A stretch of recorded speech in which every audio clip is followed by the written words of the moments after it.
Os espasmos musculares são contrações involuntárias e súbitas de um ou mais músculos. Essas contrações podem ser leves e passarem despercebidas, ou podem ser intensas o suficiente para causar dor e limitar os movimentos. Eles podem ocorrer em qualquer parte do corpo e são bastante comuns. Alguns dos fatores mais comuns são a desidratação, fadiga e tensão muscular e até medicamentos. Vamos conversar e entender mais sobre o assunto agora, no Bendita Hora.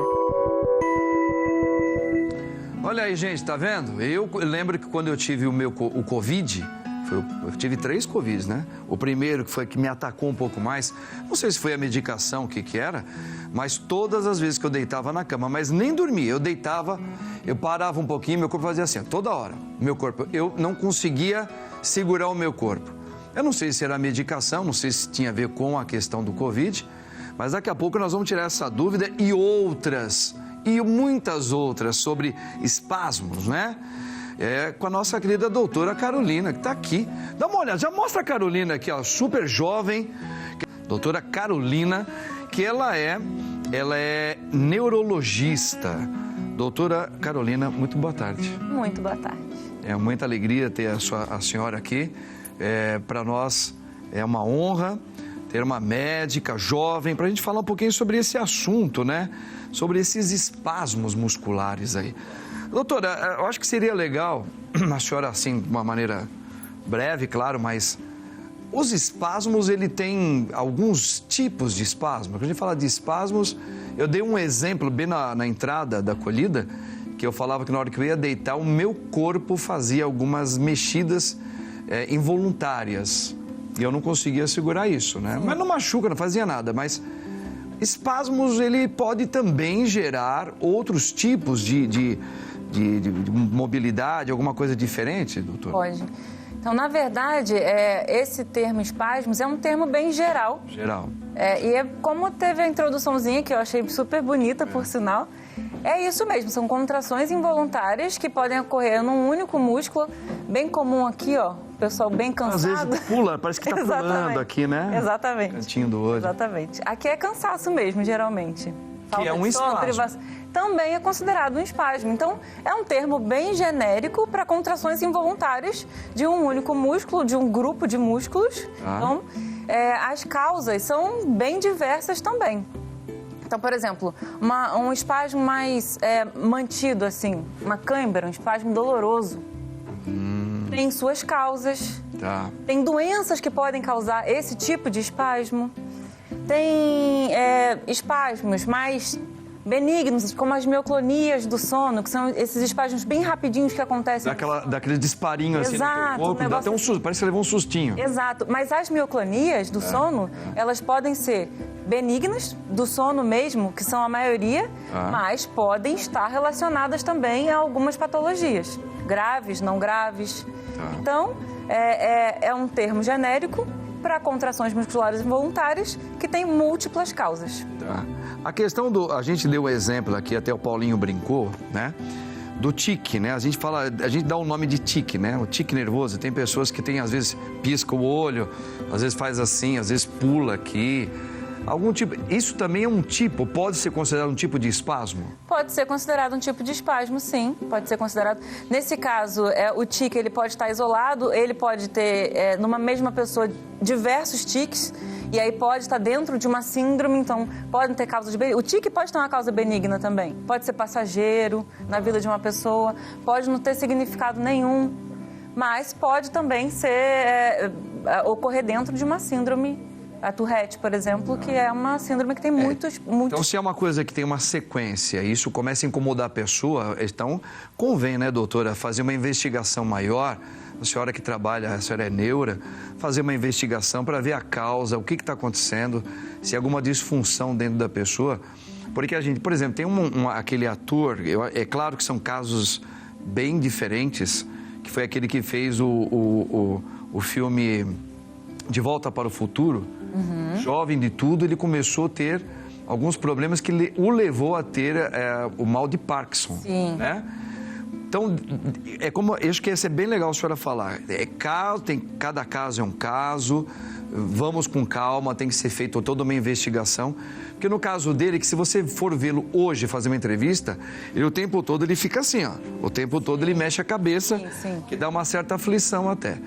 Isso já não é um espasmo, isso já é uma doença mais crônica, que já levou o nome de Parkinson. Exatamente. O Parkinson, ele envolve, na verdade, como se fosse um freio dos movimentos. A pessoa fica com os movimentos mais lentos, a pessoa desenvolve um tipo de tremor, que não é o tremor mais comum, é um tipo de tremor em repouso, então um tremor mais lento, em repouso. Repouso, quando a senhora fala, é quando ele não está segurando nada, ele não está apoiando nada, mas continua fazendo. Exatamente. Geralmente, quando ele vai fazer alguma coisa, até melhora. Então, ele acontece mais em repouso. Isso daí não é o espasmo muscular. Entendi. Isso daí já é um conjunto de sinais e sintomas que vão acabar que a gente diagnostica essa doença de Parkinson. O que ele apresenta hoje em dia, geralmente pode estar relacionado à doença, ao mal de Parkinson, que a gente chama de doença de Parkinson, mas também pode estar relacionado ao efeito colateral de uma medicação que se usa para tratar essa doença. E já não entra muito nos espasmos, não. Entendi. Já é uma outra questão, chama de cinesias. O espasmo, ele pode ser tratado, dá para ser, dependendo de como que é esse espasmo. Eu acho que até isso aí, doutora, acho que a pergunta que eu estou fazendo, talvez vai vir agora um pouco de encontro com um VT que nós preparamos. Vamos ver juntos? Vamos. Solta o VTzinho aí, vamos ver. Os espasmos musculares muitas vezes são associados com problemas físicos. Porém, isso nem sempre é verdade. O estresse também pode causar espasmos musculares. E o sinal mais comum é quando as pálpebras dos olhos têm tremores involuntários.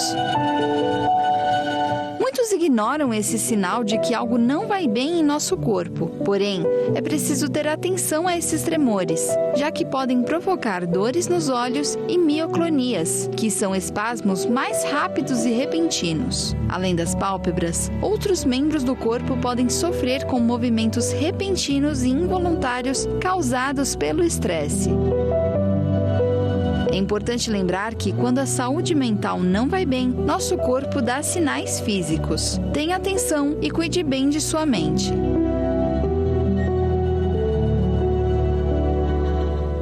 Doutora Carolina, o que para a senhora, pelo teu conhecimento, como tratar a nossa mente para ela ficar saudável? Nós que vivemos nas grandes cidades, né, é muito difícil a gente falar quem é que não tem um estresse, quem é que não fica cansado emocionalmente, porque isso leva a essas doenças, essas contrações. Quais seriam alguns exercícios que seriam fundamentais para todos nós trabalharmos a mente, relaxar a mente? A senhora, como médica, poderia nos dar alguns caminhos para isso? Com certeza. Na verdade, assim, a gente manter a saúde mental, conseguir manter um certo relaxamento é quase um desafio hoje em dia. Porque a gente tem a concorrência, por exemplo, com o sono, que talvez seja um dos principais antídotos, né? Você conseguir dormir bem, uma quantidade de horas adequada, descansar. Você conseguir manter esse sono numa quantidade adequada, numa qualidade adequada, é um desafio. Uma vida cheia de estresse, cheia de preocupações, problemas reais, difíceis, às vezes deslocamentos longos para o trabalho, jornadas de trabalho muito longas, muito cansativas. Medos, sustos. Exato. E ainda por cima tem que concorrer numa cidade grande como São Paulo com entretenimento 24 horas, televisão 24 horas. Então a pessoa tem disponível muita coisa que concorre com o sono, que concorre com a atividade física.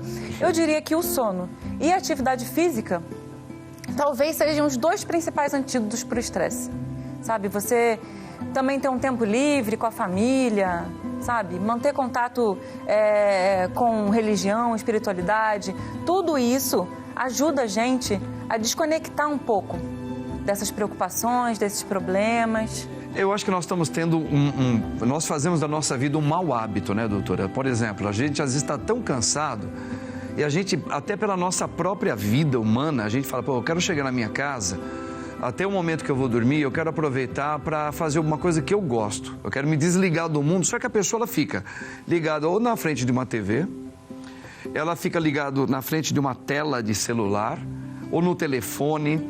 Quer dizer, então, na verdade, para o nosso cérebro, né, para a nossa cabeça, isso não está ajudando em nada, porque por mais que você busque isso como uma maneira de você relaxar, na verdade, você está cooperando para um mau sono, para atrasar uma qualidade para dormir bem, que certamente vai te trazer uma consequência, por exemplo, como esses espasmos aí, né? Exatamente. Então, eu adorei esse recado que o VT trouxe para a gente entender os sinais do nosso corpo como um sinal de alerta. Olha, presta atenção em mim.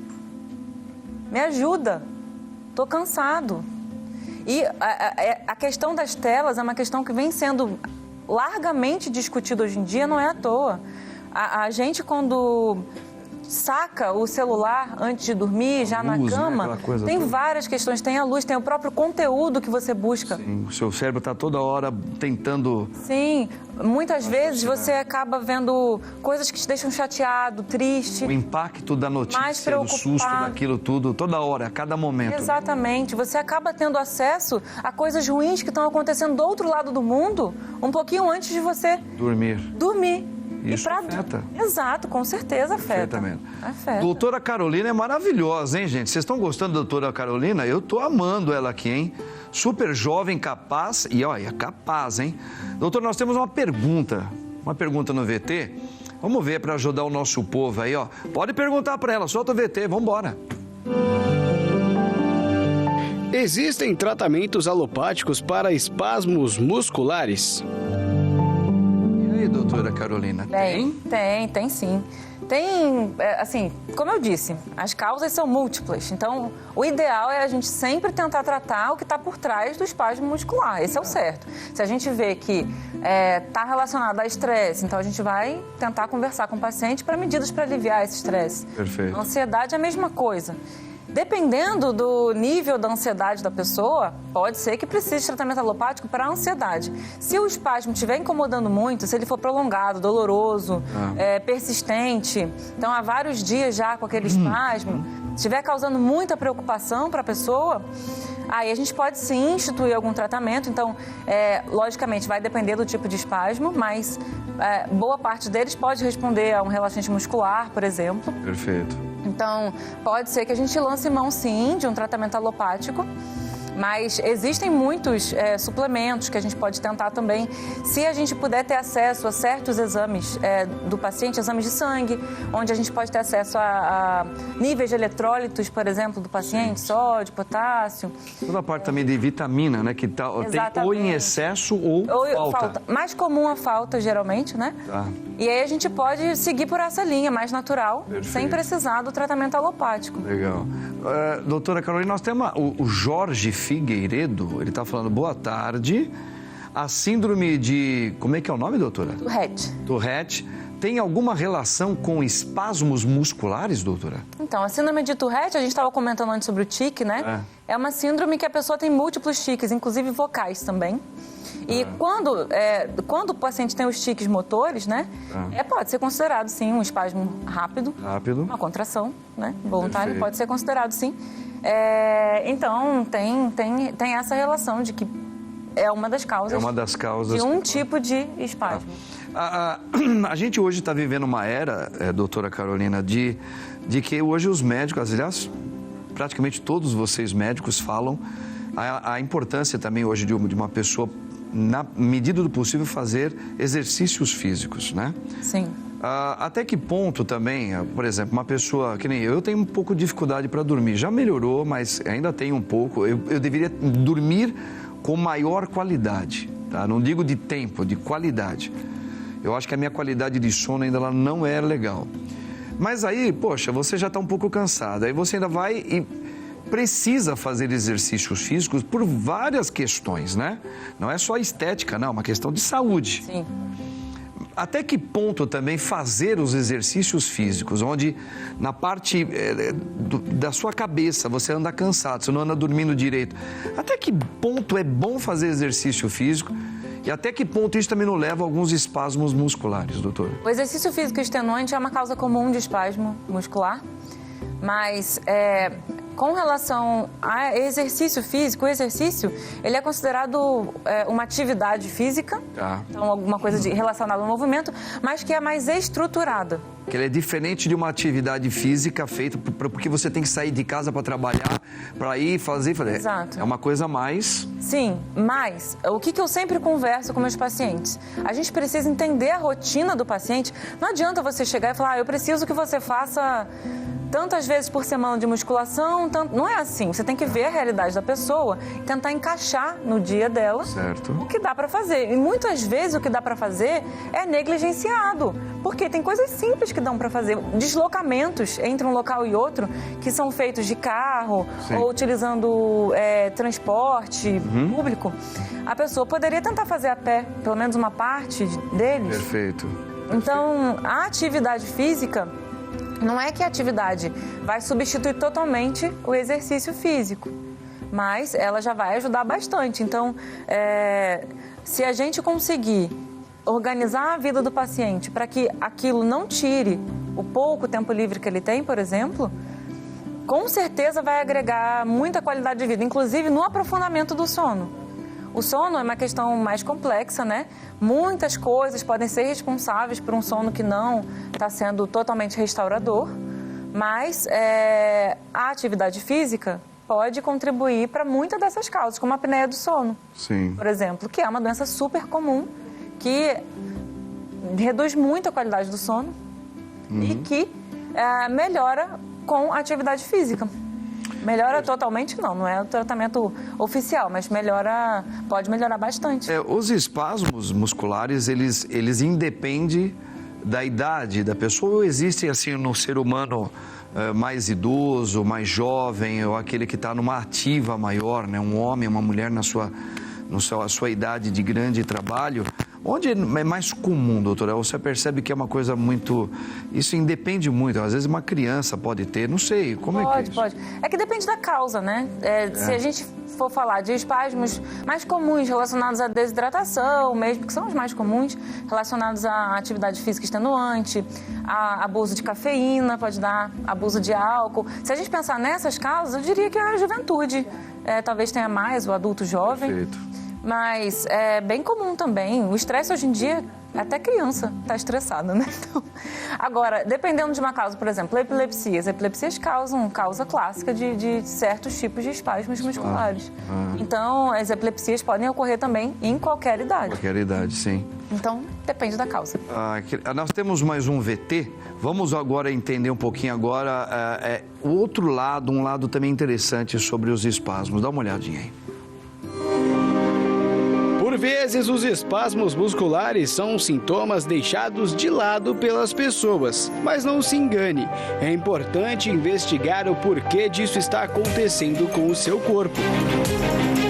Os espasmos podem ser sinal de doenças neurodegenerativas, como a esclerose múltipla e esclerose lateral amiotrófica, a conhecida ELA. Essas doenças provocam a degeneração da progressiva dos neurônios e podem fazer com que as pessoas tenham espasmos musculares.